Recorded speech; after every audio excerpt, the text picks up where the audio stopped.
Welcome to Eggs and Issues, a monthly business forum presented by the Portland Community Chamber of Commerce, bringing timely economic discussion to the region for nearly 40 years. Thank you to our sponsors and partners. Presenting sponsors, Martins Point Healthcare, Bernstein Scher, and Central Maine Power. Cooperating sponsors, Harvard Pilgrim Healthcare and Bank of America. Reception sponsors, Clark Insurance, Key Bank, and Pretty Flaherty. Community Corner sponsor, Goral Palmer. Tomorrow's leaders and entrepreneurs sponsors, AAA Northern New England and ProSearch. Coffee sponsor, Skowhegan Savings. Parking sponsor, M People Credit Union. Photography sponsor, Wohler & Company. Media partners, radio sponsor, WGAN.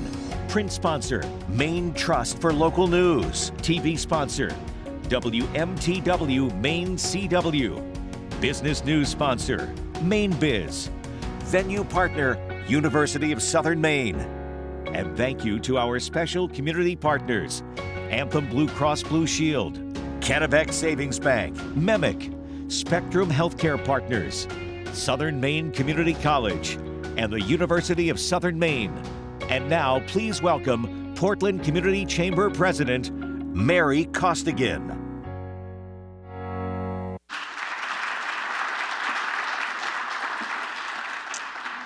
Good morning, everybody. Welcome to Eggs and Issues. Thanks for coming out on this rescheduled day and Valentine's Day. I am wearing the new Hearts of Pine scarf in honor of the day, and hopefully they're a good friend of the chamber, so shout out to the team. We're looking forward to the season. My name is Mary Costigan. I'm a shareholder at Bernstein Scher, and I'm honored to serve as the volunteer president of the Portland Community Chamber of Commerce. Today's topic is global trade through the Pine Tree State. We'll invite the president of the Maine International Trade Center, Wade Merritt, to the stage to tell us a little more about MITC and provide us with a general overview of trade, Maine exports, imports, top trade partners, emerging market trends, etc., very much in the news today, before sitting down for a moderated discussion where he'll dive into current events relating to trade policy on a state and federal level.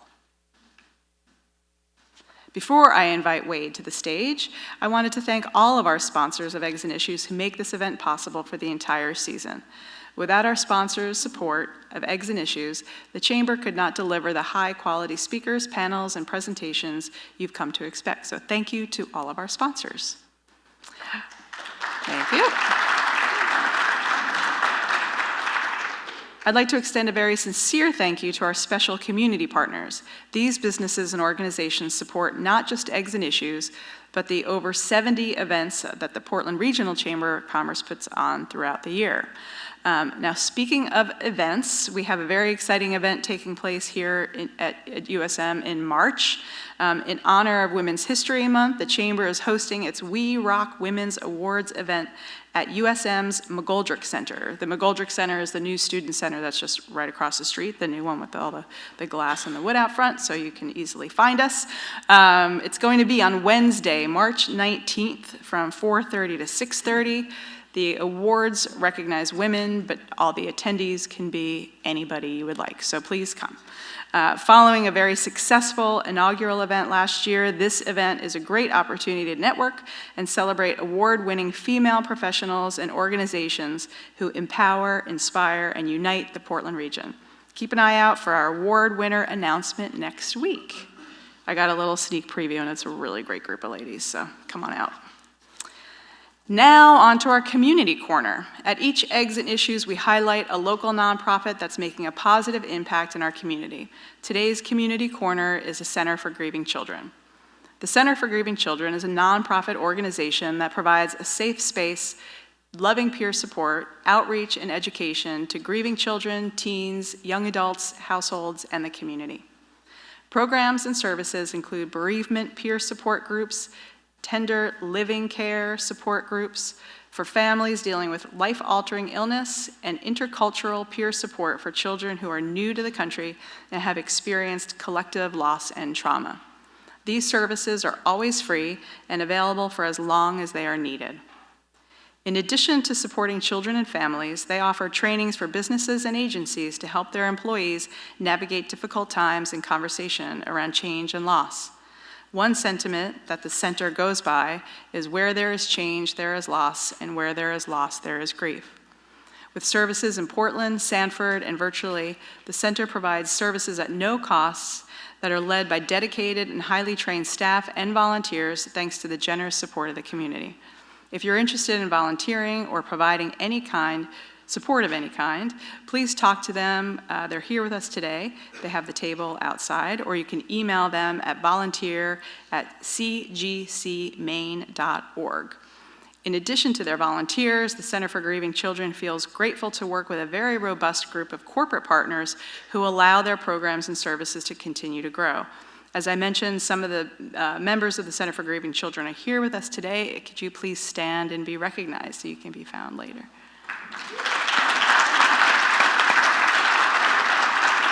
Thank you. Make sure you stop by their table on your way out today. Our Tomorrow's Leaders and Entrepreneurs program allows area high school, technical school, university, and college students to attend all Eggs and Issues events at no cost. Are there any students here today? If so, please stand and be recognized.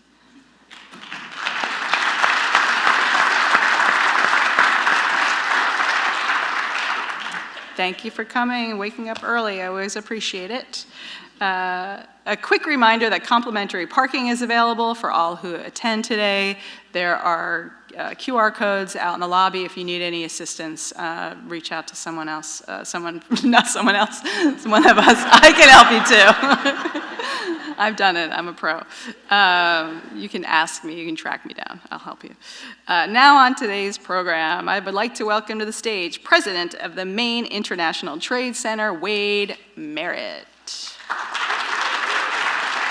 Oops, I'm taking your stuff. Thanks, Mary. Props if you notice I'm wearing the same outfit as I was in my headshot, by the way. I just was sitting there thinking, hey, I think I'm wearing the same clothes. Good morning, everybody, and thanks for joining us this morning. Thanks to Mary, thanks to Gretchen and the Center for Grieving Children Center team. Proud to be your community partner this morning, so I'm really glad to have you here. Thank you for that. Also want to ad-lib a bit and say good morning to the World Affairs Council, who has a team in here from Japan and the Philippines visiting as part of the State Department's International Visitor Leader Program. So welcome and thank you for coming and joining us this morning. Here to learn about Maine's renewable energy infrastructure and do a lot of really great work. So please, if you have a second, make sure to welcome them to our town, our state, and our community. So thank you. Thanks for being here today. So what an interesting time to have this job, right? Back I think in like 2018 or 2019 when we were kind of working through the first round of tariffs, we talked about, as economic development professionals, as folks who kind of work in this space, it's really exciting when you find your work on the front page of the paper. And I think we all sort of learned that sometimes that's true, and sometimes that, maybe you sort of liked being at the bottom of the second page of the business section, talking about sort of arcane business and economic development and trade development policies. But it's a very interesting and shall we say, fluid moment that we find ourselves in on the international trade space. And I say that as somebody who has been working in this field for nearly 30 years. I started doing international trade development in Maine in 1996, which was about 2 years after the NAFTA took effect. And so really the span of my time here has been in a world where we were kind of constantly looking at and thinking about open borders, open trade, exchange, and kind of continuously opening markets. And I think it's safe to say we find ourselves in a very different place today, and the speed of that has been, I think, somewhat breathtaking, especially for the folks in the business community. So what I want to talk about before I get onto my conversation with Quincy is kind of talk about where we are right now. Right? Well, I'm just going to take a couple minutes to talk about what does international trade look like in Maine? What does the International Trade Center do? Yes, we still do this. And we're going to talk a lot about tariffs when we get to the interview part.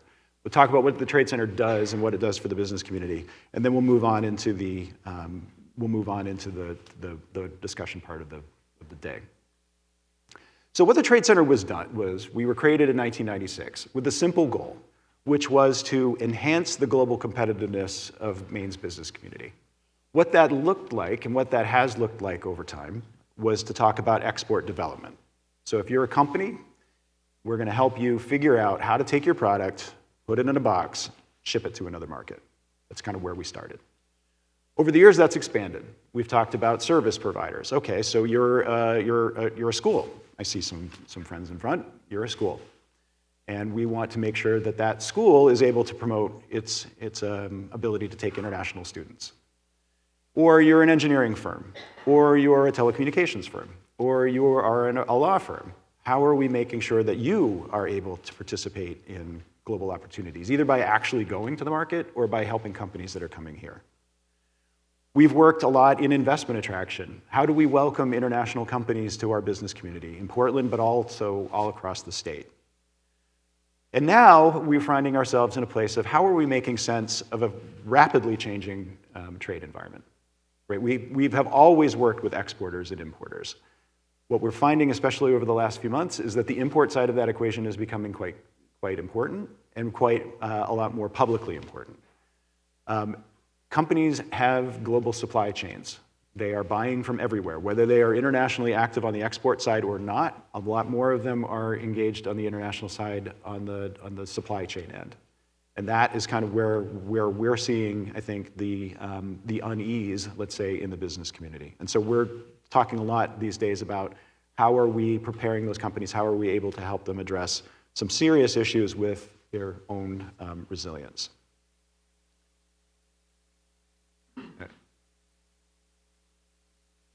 Okay, seriously, there we go.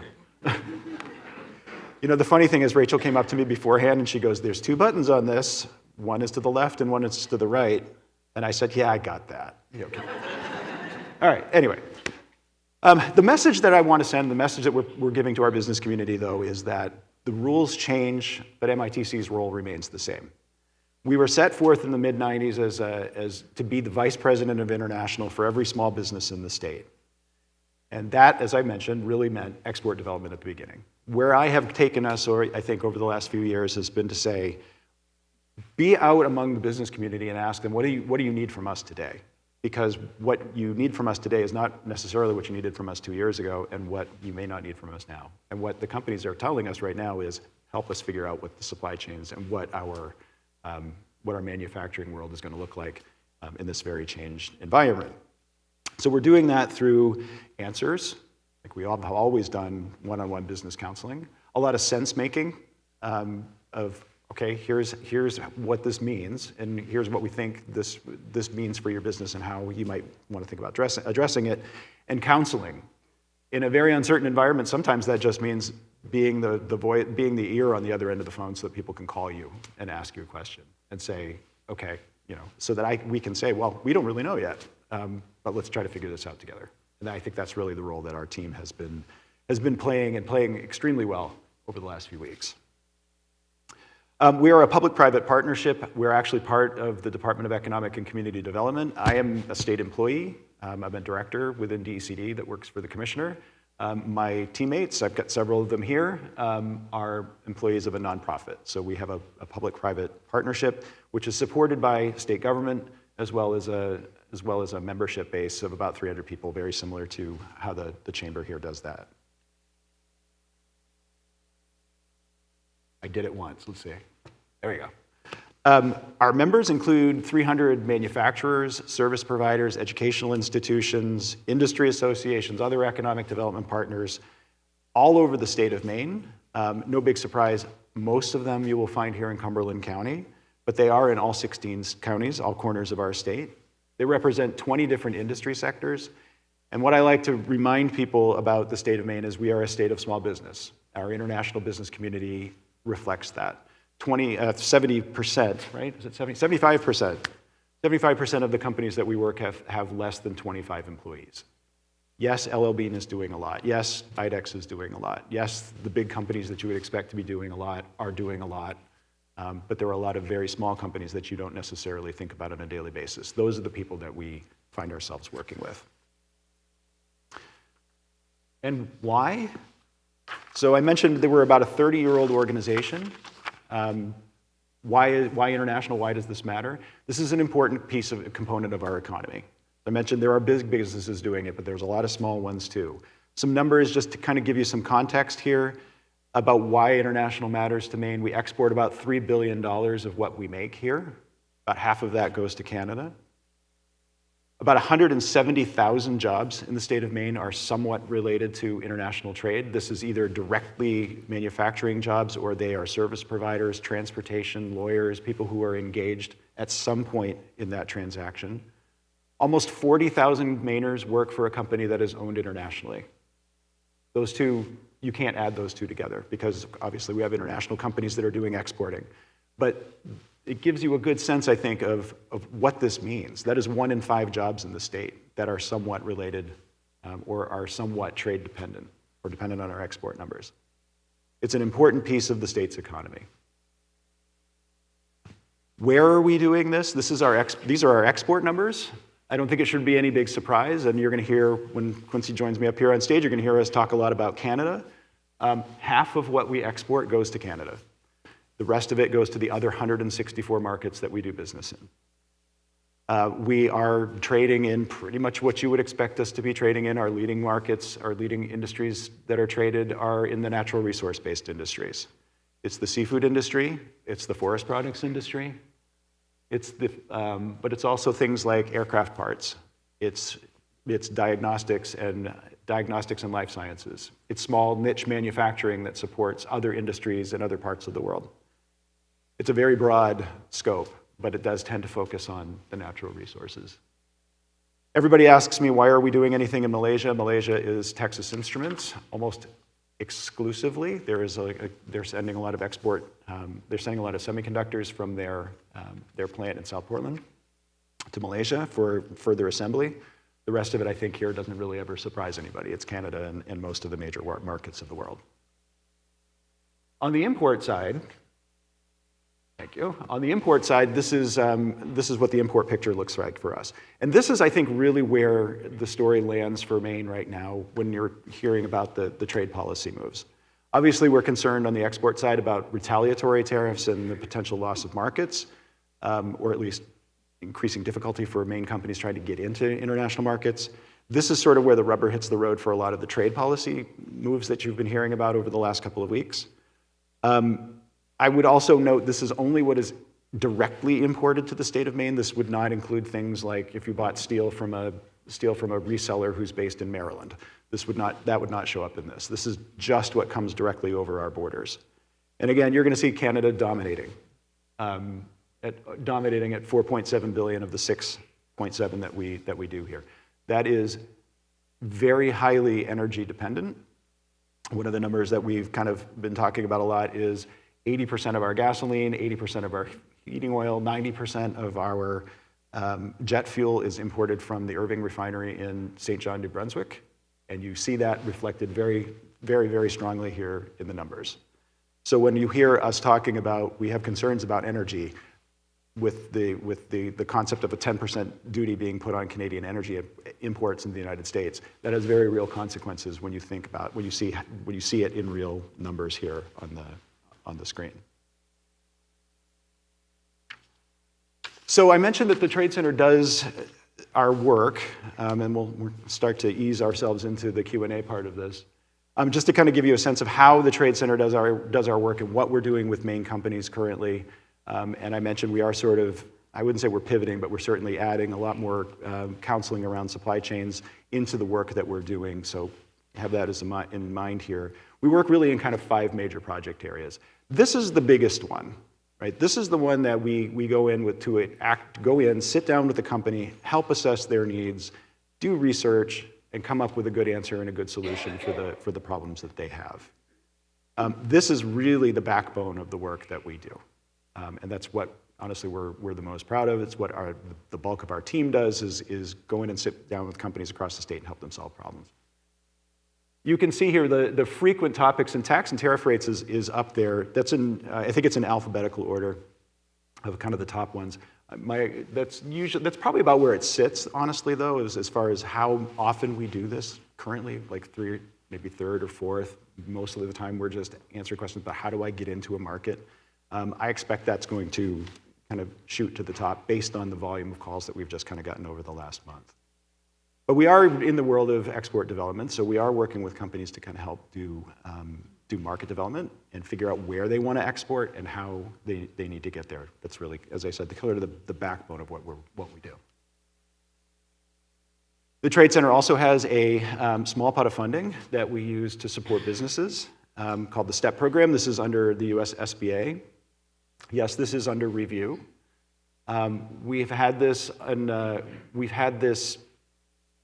program in place for about 10 years. We've worked with hundreds of companies across the state, and it's helped facilitate millions of dollars of export sales. We've used it to support businesses attending trade shows, working with consultants to get the training and education that they need to figure out or certifications that they need to be able to access international markets. It's been a hugely successful part of the program. And the only eligibility really is you need to be in Maine, a small business, and exporting. That's it. We've worked with a lot of really interesting companies, and we've come into contact with a lot of interesting companies across the state as a result of that program. We are a statewide organization, and so we take great pride in that and making sure that we are spreading ourselves out and around and across the state. One of the primary ways we're doing that is the Sector Spotlights program, which was launched by my colleague Marty Hamry, who's here in the front row. What we have been doing is taking an industry which has an international focus and highlighting that industry, but doing it outside Portland. Sorry, everybody. But doing that outside Portland and taking it out on the road and kind of being able to show the breadth and the magnitude and why international is so important to so many people and so many communities across the state. Our Future Global Leaders program, our interns, another one that we're extremely proud of. We've had, I think, probably 9 interns a year for the entire history of the organization. So if you're doing the math, that's close to 300 people that have made their way through the internship program. Work alongside our team, get a chance to learn about international trade in a hands-on way, actually sitting down and working with the companies alongside our group. We have 3 amazing students this semester. And if you know anybody who's interested in international trade that's either a late undergraduate or a graduate student, we would be thrilled to talk to them and see if we can have them join our team in some future cohort. And then finally, our international initiative. So doing international, we could do pretty much anything. We have some kind of focus project areas also. The Canada Desk is one that I actually founded in 1998 to really reflect the fact that when you saw those numbers where Canada sort of dominates our international trade picture and really take care of that relationship in a more holistic way. The defense industry works kind of broadly across a number of the companies that we work with. The advanced manufacturing world actually overlaps well with the renewable energy space. There's a lot going on in that world these days, unfortunately or unfortunately, that we're helping companies with. North Atlantic, we're also joined by my colleague Dan Berger, who runs our North Atlantic initiative. This was created about 10 years ago as a result of AIMSCIP sailing into Portland, and really trying to make sure that we're building up our relationships there. And then our Invest in Maine initiative, which I sort of mentioned before, talking about trying to attract businesses to visit, to relocate and create jobs in our state. So it's a huge piece of work that the Trade Center works on. And we would love to have you be a part of it, right? We're going to spend a lot of time talking about tariffs this morning, but we are excited about international. We still are excited about international, and we would love to talk to you about it. So if you have a moment and you'd like to check in with us, we've got members of our team here this morning, but also click the link, come and visit us. We would love to talk to you about your interest in international and see how you might be able to become part of the family too. So thank you all for being here this morning. Really appreciate the time.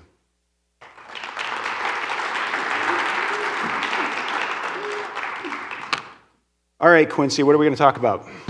We have nothing to talk about, apparently. Yeah, we got nothing to talk about. Yeah, sure. Okay. Come on over. Sure, thanks. I want to thank our friends from Japan and the Philippines for being here as well. It's great to have you here. And today is Wade's birthday. Thanks. Yes, that is true. Happy 29th birthday, Wade. 29 again. Enjoy it before you hit your 30s. I hear when you turn 30, it goes downhill. I Quincy. know. Is that Got true? one more year. Yeah. I wouldn't know because I haven't made it there yet, but I can't think of anywhere you'd rather be on your birthday and Valentine's Day than here with us talking about the volatility around trade and tariffs. Yeah. So when Quincy called me on Monday and she said, I think we're going to have to change it because of the rain. Are you okay going to Friday? I said, only because it's you, Quincy. Thank you, Wade. Yeah, it's okay. It's fine. Because, yeah. Thank you for your flexibility. Thank Of you all course. for your No, thank you all for flexibility being here. too, for making it happen today. But let's just jump right in because we do Yeah. have a lot to talk about. Yes. And I did mention that there is, I mean, to say there's significant volatility around trade and tariffs is probably an understatement. And a little ask of the audience, should you see any like breaking news come through that are pertinent to this topic, just shout it out. We'll pivot, we'll tackle it as it comes. Yep. We've been talking all week just as things have changed and it's just been kind of a roller coaster. And we've heard about, you know, there's been talks on tariffs on all foreign imports, more specific talks on tariffs with like Canada, Mexico, China, and then recently tariffs on all steel and aluminum. So I know this is a big question, but can you just kind of give us an overview of where things currently stand and then what you might anticipate with the current pause around tariffs to Canada and Mexico? Yeah, sure. Yeah, no, I mean, I think just to go back to what you were saying about, we talked several times during this process, and I think it was a couple of weeks ago, so a little inside baseball here. Part of the process from the chamber is to have a conversation with Quincy's team about the topic, right? And we had our first call, I don't know, maybe 2 weeks ago. And they're like, okay, I think we're done. I'm like, I no, I don't think we are. I don't think we are done. I think we need to kind of make sure that we're having this conversation.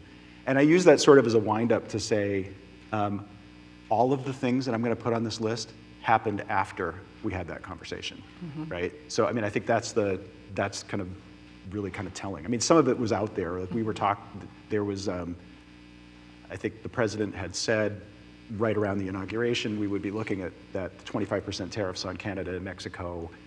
By February 1st, I think our first conversation with your team was like January 29th or something like that. So we didn't know whether it was or it wasn't. It was out there. A lot of these things were sort of out there. So yeah, as you think about sort of this current status on the tariff announcements, and I was thinking, as I was thinking through how we would approach this question, right? So we are on pause. So right now, I'll run through the list. Right now, we are looking at 25% tariff on all Canadian imports, with the exception of energy. That would be 10%. Those are on pause for 30 days. That 30 days runs out March 4th, so we're about halfway through that. Mexico, 25% on all imports. That's also paused until March 4th. China is a 10%, but it was actually a 10% increase on what was already in place, and that depends on what, it really depends on what it was. That could be anything from 8% to 45%, depending on what I think the product was, and now plus 10. That was not paused. That is in effect currently. Announced earlier this week, universal tariffs on steel and aluminum. That's actually 2018 tariffs again, but with exemptions removed. So it's 25% on all imports of steel and aluminum tariffs. That's also on pause until March 12th. There was a de minimis rule change. Now this is a really, sorry, trade nerd stuff gets really arcane very quickly. De minimis meant all those ads you were seeing about Temu and Shein, and if you were ordering under $800, they could come in under an informal import procedure and it could just be mailed into the United States. That exemption is gone, so that has pretty significant impact on a lot of e-commerce providers. I don't know that there's anybody that feels like that didn't need to happen, but it was a pretty significant change. And then yesterday's announcement of reciprocal tariffs on, we still don't know because it was it was an announced study. So there's a lot kind of going on in this world right now. And I would again reiterate, those are 6 pretty big world-changing or international trade world-changing things that have happened in the last 9 days, right? Some of them aren't taking effect for another month, but this is a pretty big thing for people to try to get their minds wrapped around it. And we've really literally had a week and a half. Right. Or even less in some cases. So with all of that, thank you for just kind of like laying out those bullet points. What industries do you think are most susceptible to the tariffs? Like if you think back to Trump's first administration, the lobster industry got hit really hard with the tariffs from China. So just based on what you just said, what are the industries in our state that are potentially most susceptible to those tariffs should they all take effect or some of them take effect in the future? Right. Well, I don't think I'm going for hyperbole here when I say most industries are going to be affected in some way, given the breadth of what I just kind of laid out there. What we're mostly paying, or I shouldn't say mostly, where we are paying a lot of attention is in our natural resource-based industries, right? The forest products, blueberries, lobsters, that really has, particularly when we're talking about the 25% with Canada, we're most concerned about that because of course you saw the trade volumes here, there's a lot of that, but it's also the cross-border integration of the industries.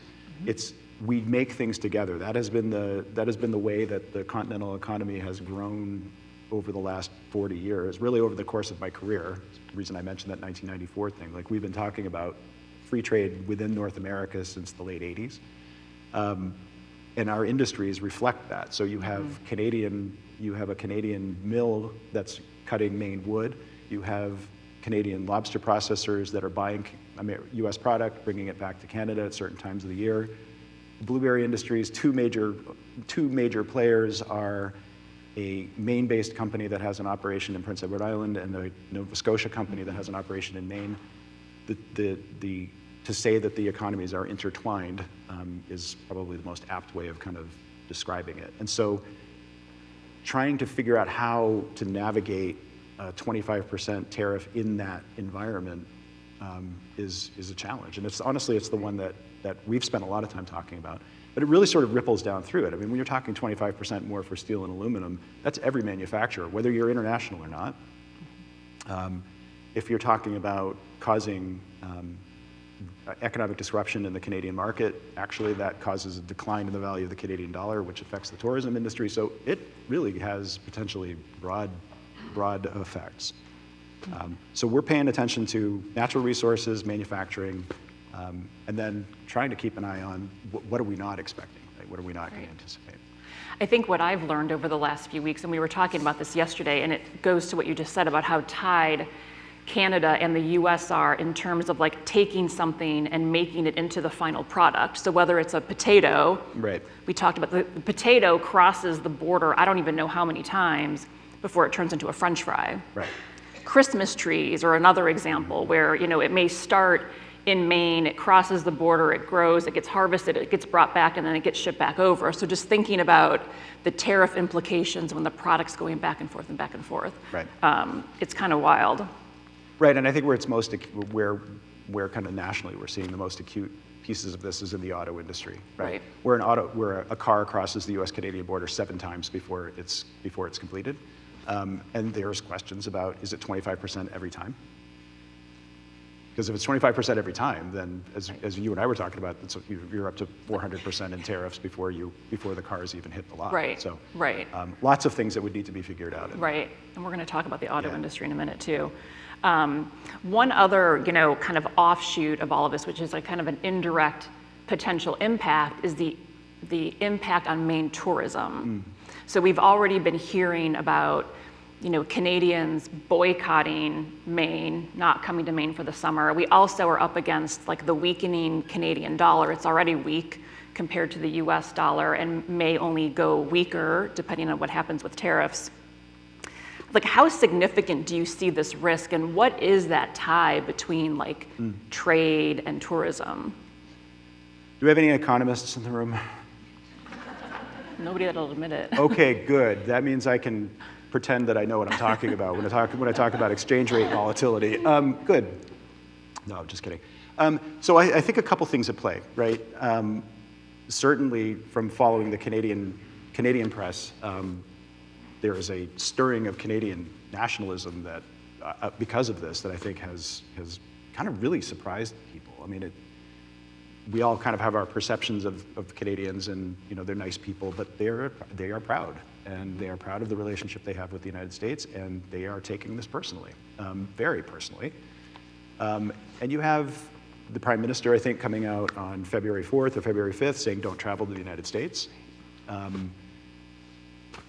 don't know how much of an impact something like that has in the short term, in the long term. I mean, certainly you see this sort of upwelling of national pride around things. Freedom fries is one example here in the U.S., and they're real. They're very real, but they can also be fickle, right? Like, if you had a planned trip to Disney World and your 4-year-old is saying, well, why are you canceling my trip to Disney World? You may still be taking your trip to Disney World regardless of what the Prime Minister says.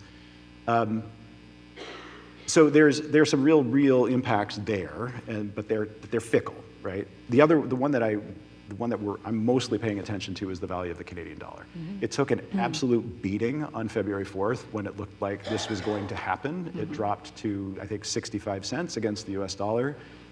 It had been sitting around 70. It dropped to 65, which was its lowest rate since 2003.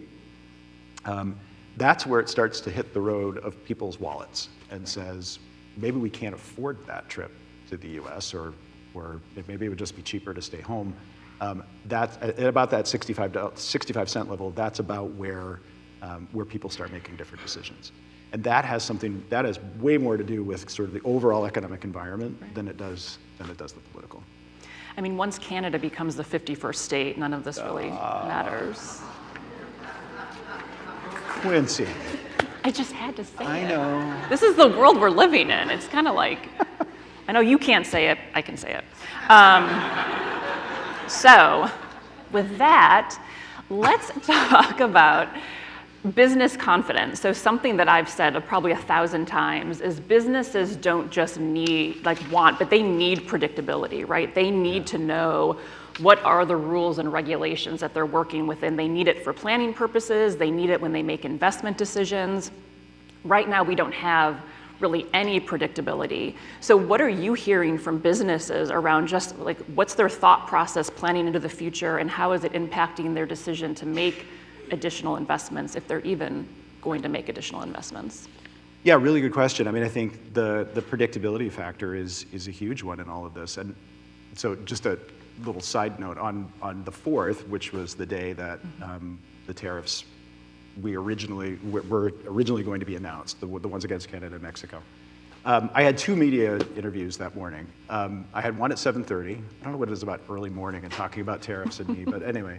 I had an interview on a radio station in Bangor at 7:30 that morning. And the question was, so what do you see happening? And it was, at that moment, 25% on Mexico, 25% on Canada. That's what's going to happen today. That's what's going to be announced today. By 10:30, Mexico was off. 1:30, I had another interview with a TV station here in Portland. Mexico was off, Canada was on. The reporter starts with the question, so businesses must have a really hard time navigating this unpredictability. Like, yes, very good first question, as a matter of fact. And then by 4 o'clock, the Canadian tariffs were off, and we completely had turned 180 degrees in about 8 hours. So I have to try to, as I mentioned in my opening thing, like some of this is sense making. It's challenging. It's challenging for me, who's supposed to be doing the sense-making part of it. It is infinitely more sense-making if you have a payroll that is depending on the decisions that you make today, right? But what's going to happen next? I can say from talking to companies, and I am scrupulous about saying, like, I'm not writing any of this down. Like, I just want to hear it so that I can be up here doing this and talking about it. There's pretty significant concern about what comes next, and the unpredictability is absolutely causing companies to make other decisions. I think I'm up to about 4 now that have just openly said, yeah, we had a planned construction or planned expansion. We're not doing it because we don't know what the cost of steel is going to be, and we can't price in our construction costs. We have a couple that have spoken to us about importing equipment for a plant expansion that they're like thinking about, well, I mean, this is a $12 million piece of equipment. If there's a 25% tariff that's put on it, that's going to blow my whole cost model, so that's on hold. We have companies that are saying, I'm having to price in the cost of the tariffs whether they happen or not because I'm bidding on projects in 2027 and I can't afford to take the risk that my inputs are going to go up. So there are impacts now, whether they are in place or not, if for a shrewd kind of forward-looking business owner that's having to plan for this already, even without them in effect. So absolutely business decisions are being made on this already, no question. Yeah, undoubtedly. And you mentioned the auto industry earlier. So we obviously have a lot of industries in Maine. We have got this great connectivity to Canada, our neighbor. Thinking about an industry as large as our auto industry in the US, Michigan and Ontario, talk a little bit about how just the impacts of the auto industry, even though it's not in the state of Maine, what are the indirect effects that we might feel and consumers might feel in the state of Maine? Right. Well, I mean, I think it's the illustration that I've sort of used for general economic conditions across the United States, and we don't have an auto industry in the way that you're thinking about the auto industry, right? You're thinking about a Ford plant that's like cranking out F-150s. We do have suppliers to the auto industry in Maine, though. Some of those really small companies that I talked about that are making tier 2, tier 3, tier 4 components that are made into something else that might become part of an engine that then becomes part of that Ford F-150. So there's a direct impact right there, right? Of you're pushing some of the supply costs of that big manufacturer down into the supply chain, and it does start to affect the state of Maine. Also, and why I wanted to highlight when I put those numbers up there, these are not, that's what's imported directly into the state of Maine. It's not the total impact because you might be being supplied from other parts of the country. There's potential for supply disruptions. There's certainly the potential for supply costs to go up, even if you're not in the auto industry. Like I was talking to a business owner that said, the last time this happened, we were buying aluminum, and all of a sudden, all the cost of aluminum, not just the cost, but the supply of aluminum went down, and so I'm scrambling and I'm competing against the auto industry. So there are effects that kind of are predictable and some that are not. And in that case, that wasn't predictable until it happened. Now we can see it. But. So with supply chain, what are you seeing businesses doing? Are they looking for more like domestic sourcing of these goods, or are businesses looking to other international markets that maybe aren't going to be impacted by tariffs? Yeah, a little bit of both, right? So I mentioned one of the products that we're sort of rolling out and piloting is tariff mitigation, supply chain and supply chain strategies. It really kind of depends on where the company is and what they're doing. Some of them, we're sort of past the first line of what companies was doing, which was stockpiling supply. Like if they could get it in here in January, if they could get it in here in December, they tried to get it in here in December, just kind of knowing that the landscape was going to be changing. Domestic sourcing, yes. I see Jim Fay over here, my colleague from the Manufacturing Extension Partnership. We're collaborating with MEP on domestic supplier search. So if you're a Maine company and you have an international supplier and you're trying to look for other suppliers within the U.S., we can work with Jim's team. Jim puts it out to his national network and says, I got a company in Maine who's looking for this, this, and this. We're just starting to push some people through that system, but that's out there and available. Alternate international markets, definitely. We did a lot of that in 2018 and 2019. The difference this time, though, I think, is that, go back to the beginning, there is so much potential volatility across all trading partners that it's difficult to say this one would work, or this one the tariff threat is lower than this one. We don't have enough information to go on that yet. And then there are some mitigation strategies that can happen. There are foreign trade zones in Maine, which would allow companies to defer at least. They would still have to pay them, but they may be able to take their time doing it. There are other strategies to help companies kind of cope with this if they're not able to find an alternate source of supply. So we talked a little bit about potential retaliatory measures. So you see countries like Canada and Mexico on the defensive, right? what could we expect might be some countermeasures that we would see coming from those countries should we put tariffs in place or not? Just the threat of tariffs can sometimes cause some sort of retaliatory reaction.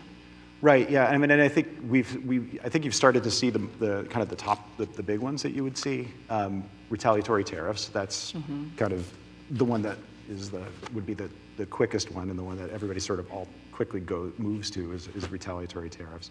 But there are others. I mean, I think there's the buy local, or at least don't buy American. You've certainly seen that in Canada. I think my guess is you would probably see that in other places as well. That's another one. The reality of the global economy is it's very difficult to just sort of cut yourself off. And that's true for us, and it's true for other parts of the country, for other parts of the world. But you do see things like in Canada, the Liquor Control Board of Ontario, which is one of the largest liquor sellers in the world, deciding to take all of the American liquor off the shelves. We snicker about that, but that's $1 billion market for liquor producers in the United States. So these can very, very, very be potent. One that kind of popped into our consciousness over a couple of days ago, I was talking with a company here in Maine, in Portland, that is actually a service provider. They're in like cloud-based apps, not tariffable. Like you can't put a tariff on an app, but you can put digital service taxes, which is sort of a new thing that the French have been working on, which has caused some issues between us and the EU. But there is a possibility of being able to get at some things that we wouldn't necessarily think of as being tariffable. So kind of keep an eye on that. We've got the obvious ones and then maybe some not so obvious ones too. So this is not a question we talked about. And oh, good. One I love those. I know. One that you might not be able promised. to answer. I know. I told you I'd throw something in there. But just, as we're talking very intently about like tariffs and the impacts of tariffs, but I'm curious to just what your thoughts are around the implications this has on just international relations. And, these are like, I think specifically to Canada, we have Mexico too, but Canada, our friendly neighbors to the north, like we don't pick fights with them, we like get along. And here we're like threatening things that could have really dramatic, if not devastating effects on their economy, on people's jobs. Again, not a question that maybe you want to be answering, but I think, and this may just be like a statement, this is things we have to think about, right? Like there are the implications to businesses and the economy if you put tariffs on. There's also damage done just to like international relationships. So answer or just say no comment. Yeah, well, that is the bajillion-dollar question, right? And I think in different times we've talked a lot about how separating international trade and business from general geopolitics is not something that can happen. And in a lot of, to the point even like when my colleagues and I get together in DC every year, we actually go over to the Council on Foreign Relations and we do some of the diplomatic training there because we recognize that the role that we play, though we are talking about international trade, you're still in the conversation around lots of other topics that can appear and arise. So I'm going to stop at saying that it's all part of foreign relations, whether it's businesses or military or diplomacy or any of these things. It's all part of that, and it's an important piece of it too. Yeah, that's a great answer. And Wade and I had the chance to meet with a whole delegation that came down from Canada. This was a few weeks ago, who, are very concerned about trade with Maine, and they came on like a relationship building mission. And it was a wonderful reminder that we do have this great relationship with Canada that we often take for granted. And it's being put at risk right now. But I appreciated them coming. They brought businesses down, we brought businesses, and it was just a really great conversation around like the relationship that we have built and the work that we can continue to do, hopefully, in the years to come. So with that, I may open it. I see Tommy over there. That went really fast. That did go really fast. And I, have other questions, but I do want to open it to questions from the audience. And while we're passing the mic, I just want to say, like, we're very much still in the process of, in the business of making those connections, right? We've got a group coming down from Quebec at the end of April. who are suppliers to the maritime industry. We'll be meeting with Maine-based companies. We had a conversation yesterday about some renewable energy trade shows. So very much still in the export development market. We're spending a lot more time talking about this. I think we have a question down here. Hi. My colleague was sitting right next to you, and I was thinking, is this a member of my own You're like, staff "Oh, God." asking me a question? Good. Phew. My name is Riley Worth from the University of Southern Maine and with the World Affairs Council. My question is for, if these tariffs do go back into place, I know you talked about the partnership with searching for domestic suppliers.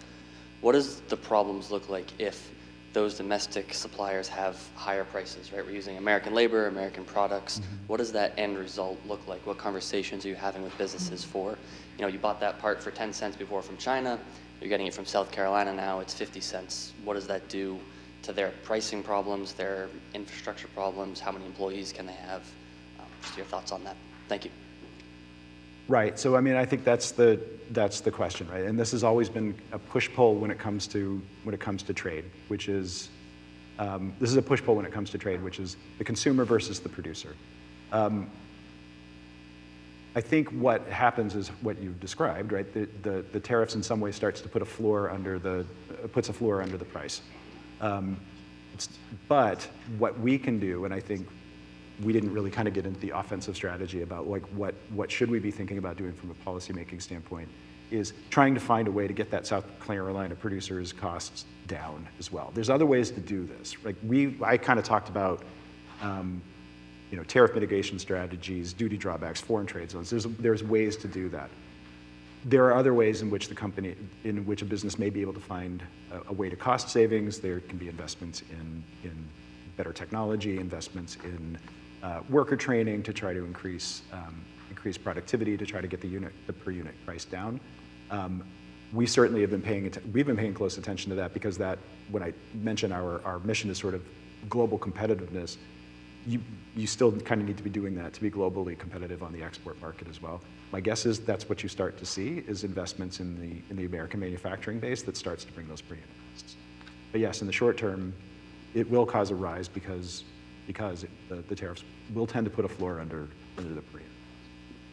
Great question. Thank you. Great question. Hi, Wade. Ben Grasso from Thornton Academy. Just wanted to start by saying we share the same birthday. So Hey, happy birthday Oh, to you happy too. birthday! All right. Yay! We have a contingent of students here, international students, and so I have this question. When you presented about Maine's profile, I'll call it, it seemed unique, so that it was fuel and forest products and fisheries, and we seem to have our eggs in one basket going both ways.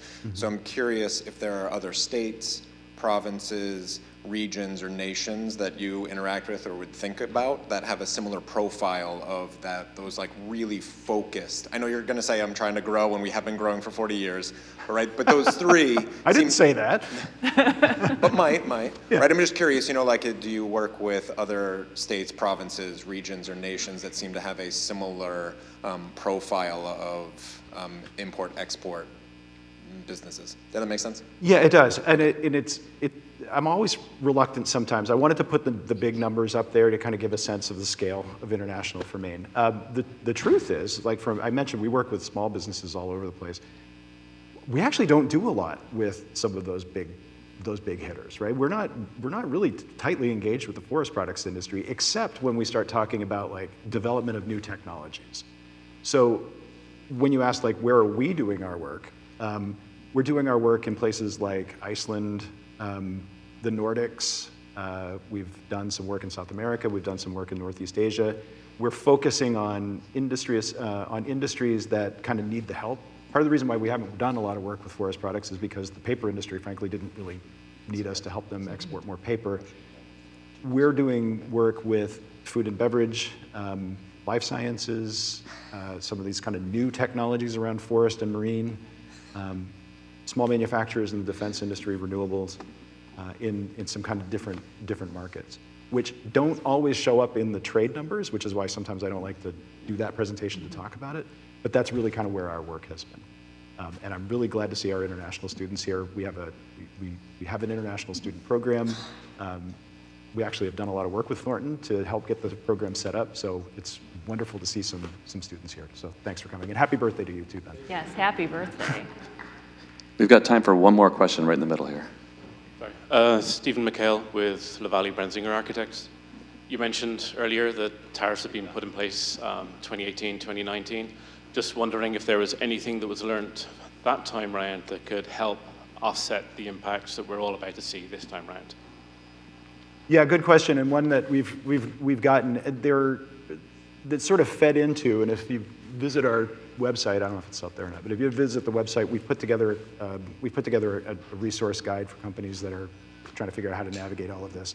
A lot of that was pulled from what we saw in 2018 and 2019. I think the biggest issue, again, back is the volatility and the volume of what's coming at us. However, that said, you can draw some parallels back to 2018 and 2019 by looking at the legal basis for which the tariff is being put into place.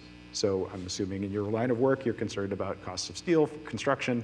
There are some of those tariff mitigation strategies that I mentioned that will work under the legal basis for the steel imports. There are some that will not. I hate saying it depends in front of a group of people, but it depends. It really does. As far as impacts are concerned, we can see some of it.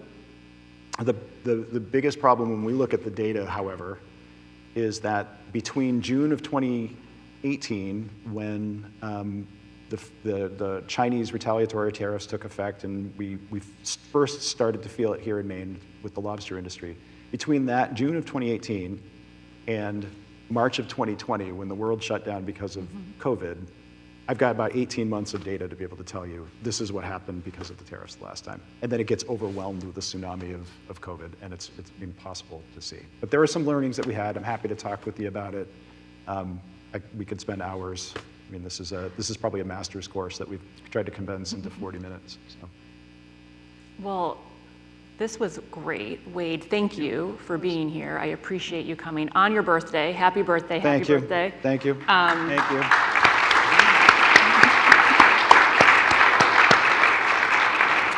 I feel like the way things are going, we should have you back weekly to keep us updated. Sure, this is fun. Yeah, I mean, we could do this all day. We would love to have you back. Thank you for everything Mitzi does. Thank you. We appreciate it. Thank you all for coming. We'll see you back in March, where we're going to talk about another challenge to Maine's economy, and that is the lack of childcare. Happy Valentine's Day. Thank you. Can't help you with that one.